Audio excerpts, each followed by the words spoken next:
వృషభ రాశిలో ఉన్నటువంటి గురువు మిథున రాశిలోకి రాబోతున్నాడు మే 15న. అయితే కొన్ని జాగ్రత్తలు పాటించాలండి. ఎందుకంటే ఇక్కడ మనం గమనించండి, జన్మంలో ఉంటే అద్భుతమైనటువంటి శక్తియుక్తులు కలుగుతాయి.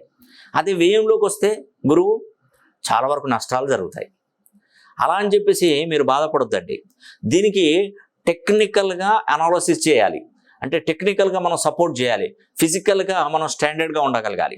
అంటే గురువును ఎప్పుడు కూడా ప్రాధేయపడాలి. వాస్తవానికి మీరు ఖచ్చితంగా వృషభ రాశి వారు గురువు యొక్క అనుగ్రహం పొందాలి. వ్యయంలోకి వచ్చాడు గురువు. వ్యయంలోకి రావడం గురువు వల్ల డబ్బులు ఆర్థికంగా ఎక్కువగా ఖర్చు అయిపోతుంటాయి.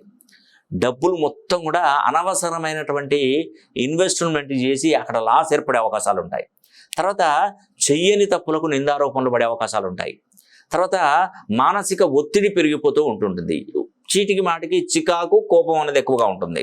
తర్వాత భార్యాభర్తల మధ్య చాలా వరకు సమస్యలు ఎదురయ్యే అవకాశాలు ఉంటాయి. ఇలా నేను ప్రతిదీ మైనస్ చేస్తున్నానని చెప్పేసి నా వీడియోలు చూడకుండా మాత్రం ఉండకండి. ఎందుకంటే సమస్య వస్తుంది అని చెప్తున్నాను, దాని నుండి బయటపడవచ్చు అని కూడా నేను చెప్తున్నాను.